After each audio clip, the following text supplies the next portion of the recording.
We're kicking off with WWE, and while both men had said that SummerSlam would be the end, it shouldn't be too much of a surprise that the issues between Drew McIntyre and CM Punk carried on during this week's Raw. These issues have also seen Seth Rollins get involved, and out of the three, Punk was the first to hit the ring to a thunderous ovation, fresh off his controversial loss to Drew at SummerSlam. Just as Punk said he wanted to fight, Rollins interrupted, and the two nearly came to blows before the braggadocious Drew McIntyre caught a promo from the fans.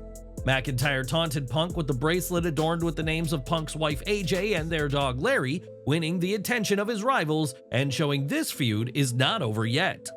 Despite this being three of WWE's top stars, it seemed the only person fans were talking about when all was said and done was Bronson Reed, who got himself involved in the segment. The former North American champion has had many stop-start moments since returning to WWE in December 2022 and had a backstage segment on Raw earlier in the night.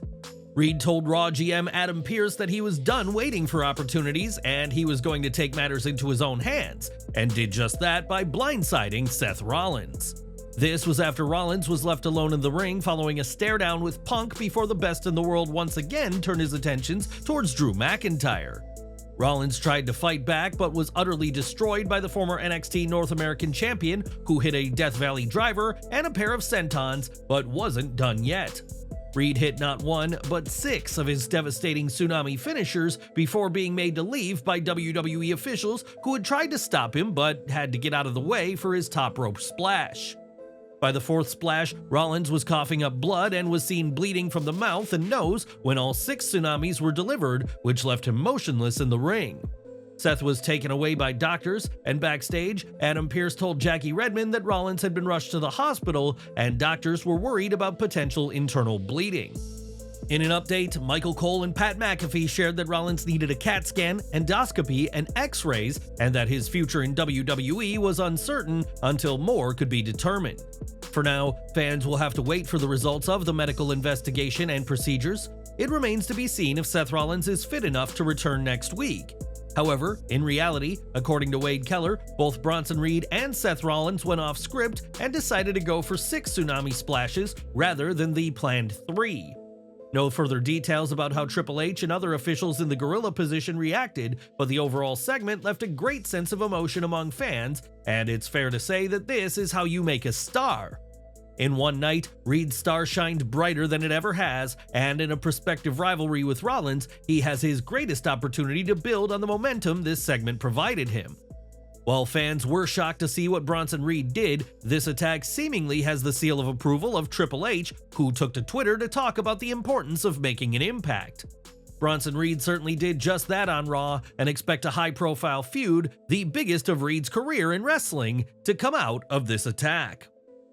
This October, WWE will revive its classic Bad Blood PLE, and since the very first Bad Blood in 1997, the show has been synonymous with the Hell in a Cell match.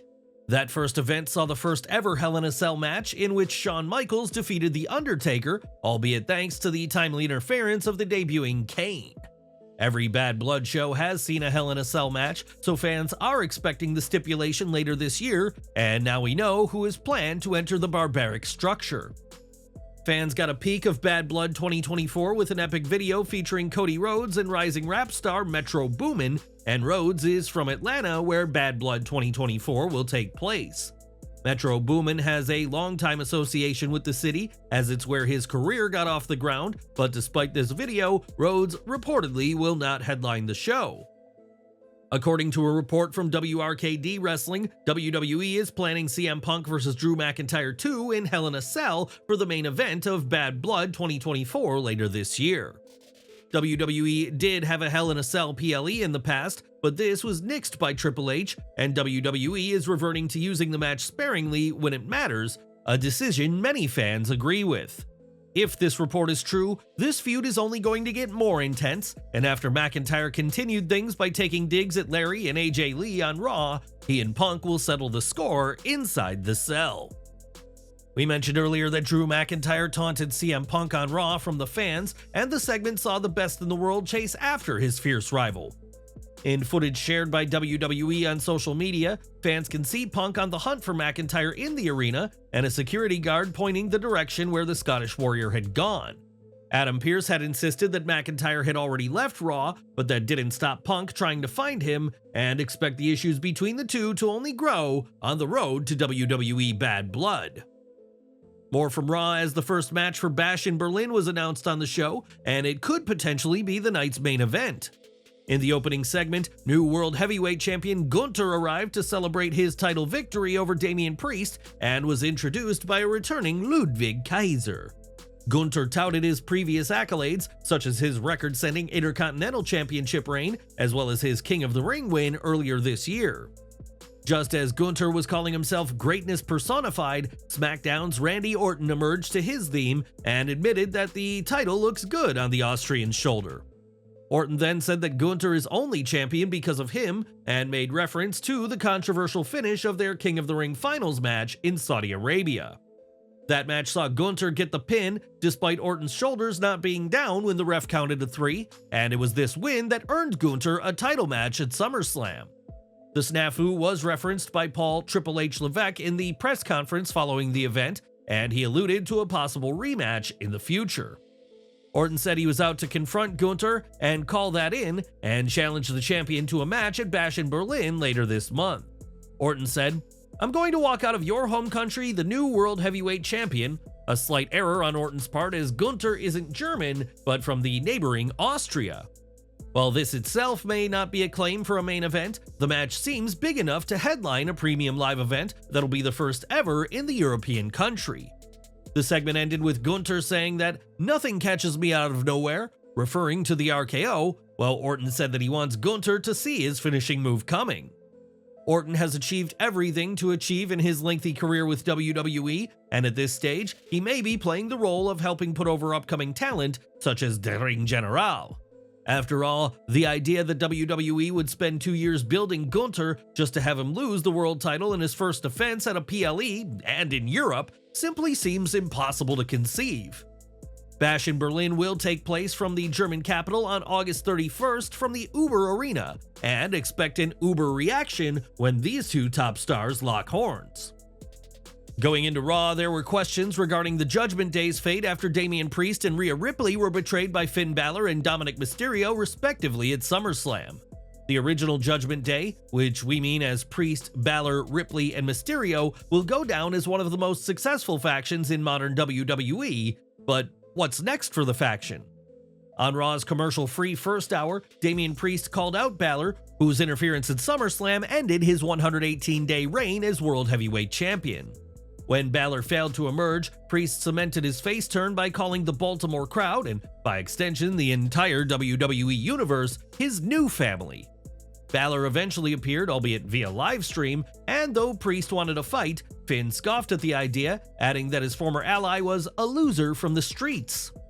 Finn offered JD McDonagh to have a match with Priest, electing to sit on the sidelines until Priest was comfortable, but made clear that he will get physical with Priest on his own terms, saying, "When your back is turned, I'll be there to stab you in it again and again and again, and it won't just be me, we all will."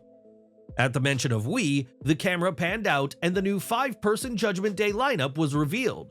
Finn Balor, JD McDonagh, Liv Morgan, Dominic Mysterio, and Carlito. This essentially confirmed that Carlito and McDonagh were just as aware of what was going to happen to Rhea Ripley as Dominic Mysterio was, which had been a gray area before. With the battle lines firmly drawn, it's going to be an all-out war in the months to come, with an explosive match between Balor and Priest an inevitability, despite Finn's response this week.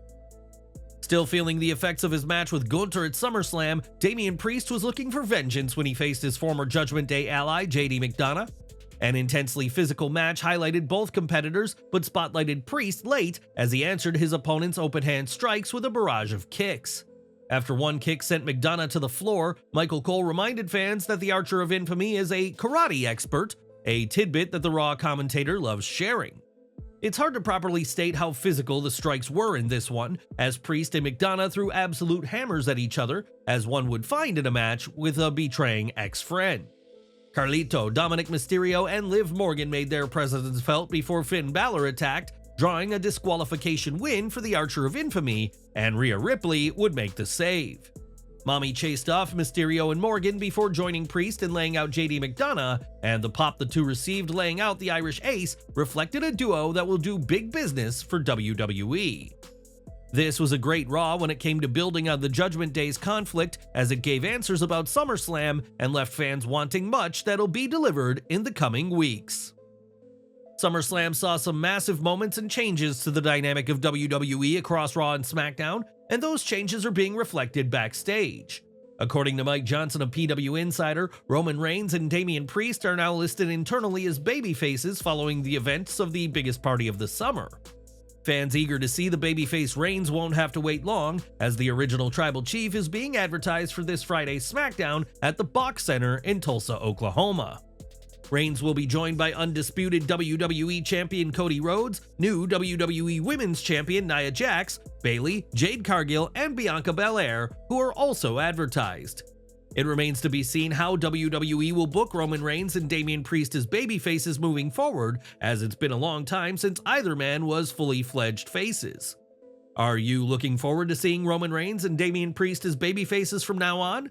Let us know in the comments section below.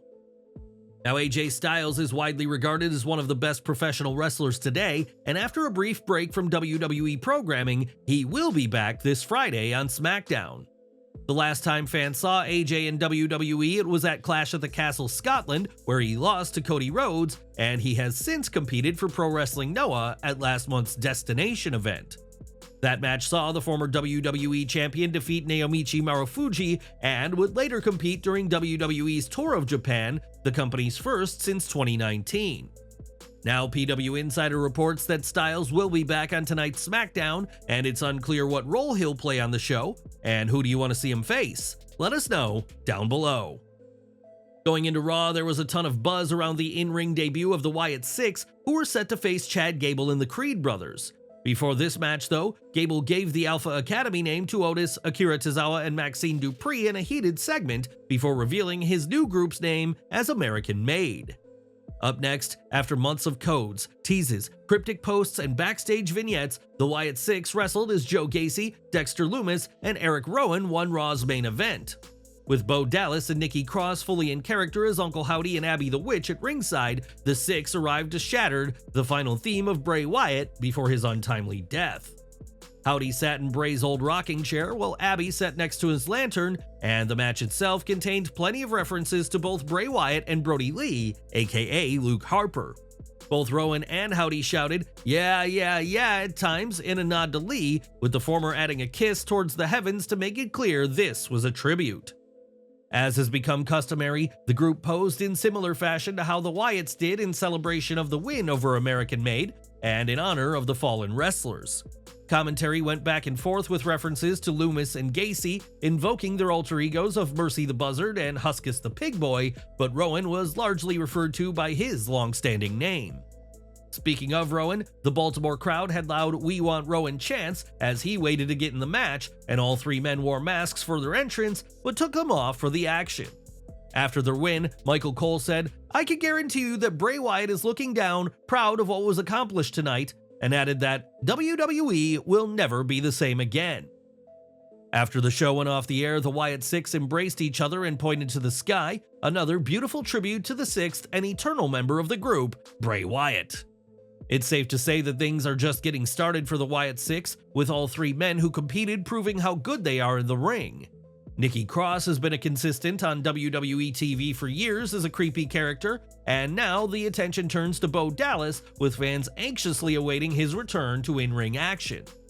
What did you think of the presentation and booking of the Wyatt Six on Raw?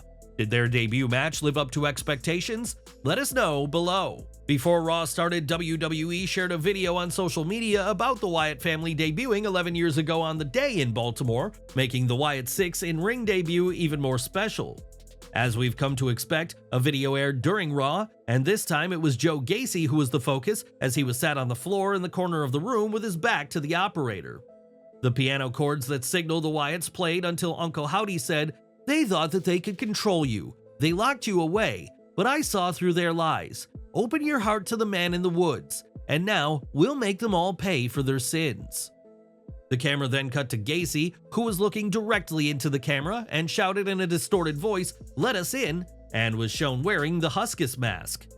Instead of the usual jump scare to close the video, the bird symbol was shown. And what are your thoughts on Joe Gacy becoming Huskus the Pig? Sound off in the comments.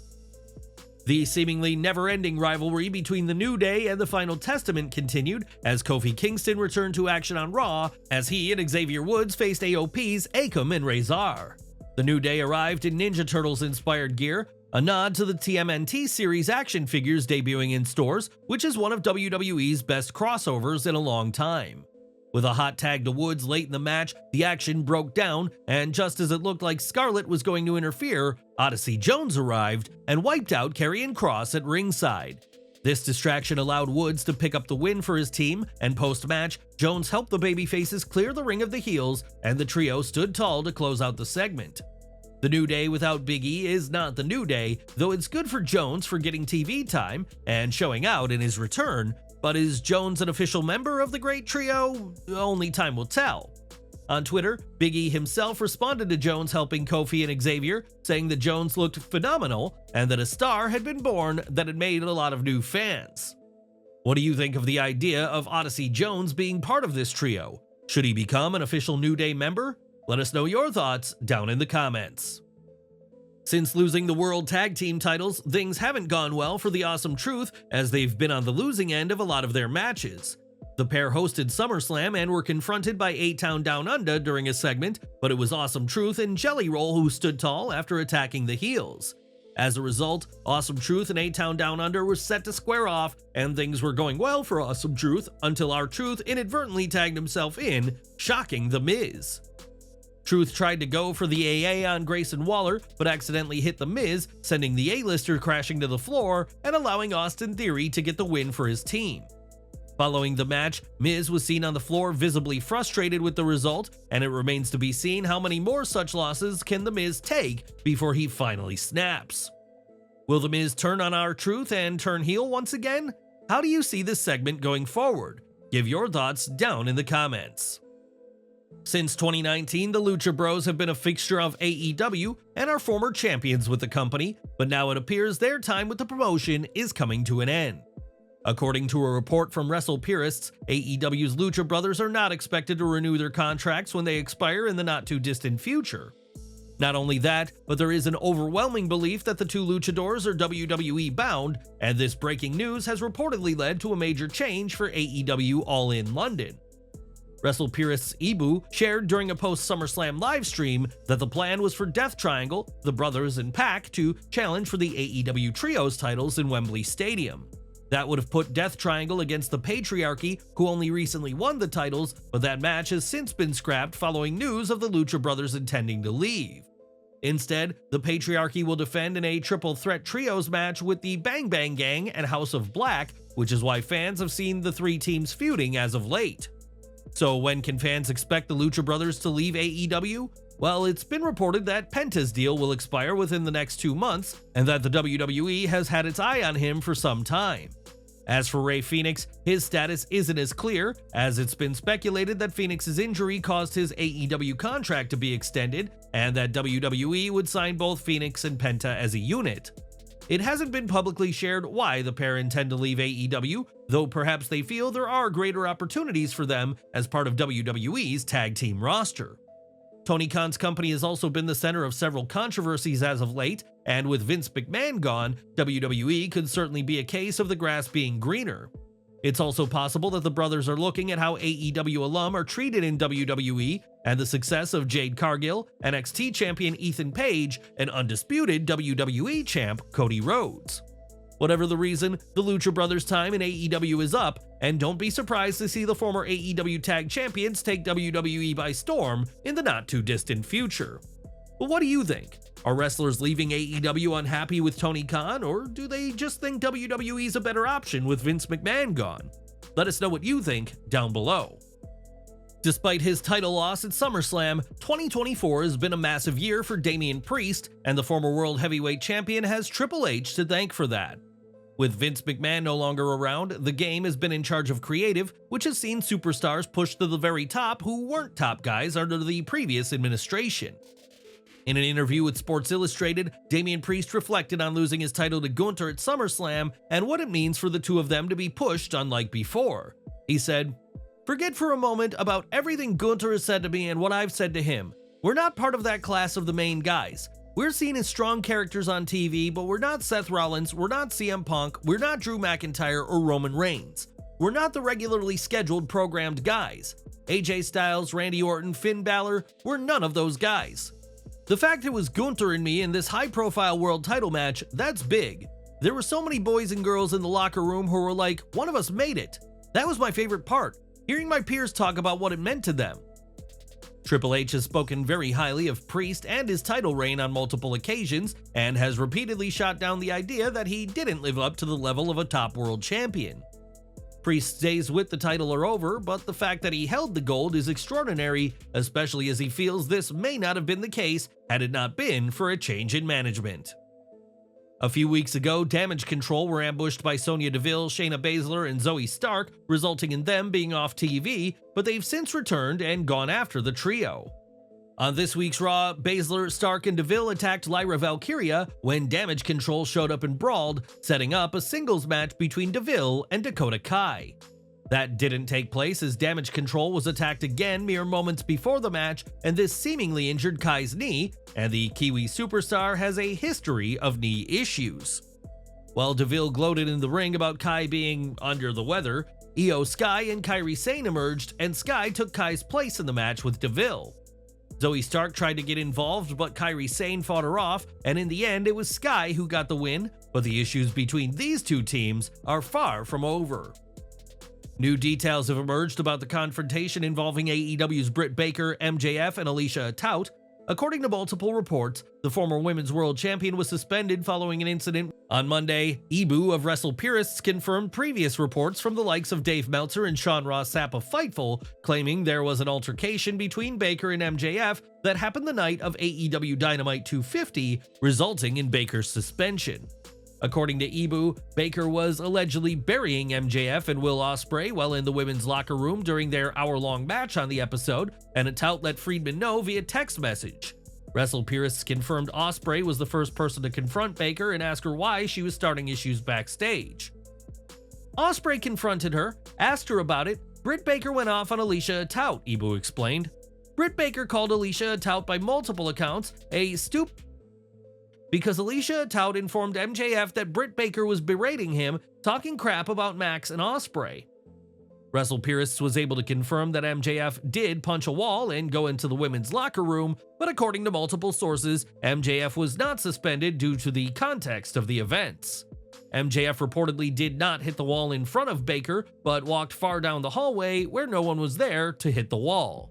As for MJF entering the women's locker room, Wrestle Purists claimed he knocked, asked to enter, and was allowed in. What's your take on this new development? Sound off in the comments below.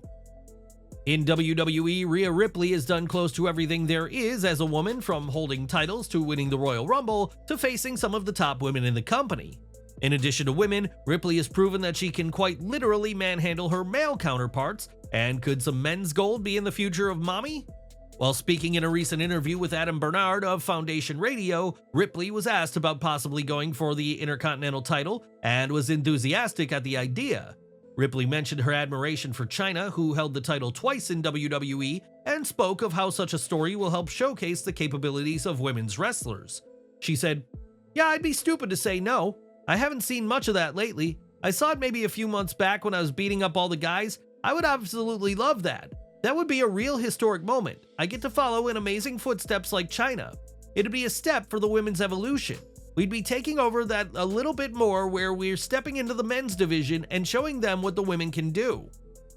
For the time being, Rhea Ripley is more focused on Dominic Mysterio after he betrayed her at WWE SummerSlam, and we'll have to see how WWE books their storyline in the coming weeks. And we're ending with Raw, as Sheamus was set to face the returning Ludwig Kaiser and told Jackie Redmond before the match that anyone willing to face him can bring it on. Sheamus added that after he beats Kaiser, he'll put Pete Dunne on the shelf, and the match began with Kaiser in control before Sheamus got a comeback with an interestingly placed cloverleaf submission. Pete Dunne attempted to interfere to add to Sheamus's frustrations, but the Celtic Warrior shook it off, rocked Kaiser with a jumping knee, and delivered the brogue kick for the win.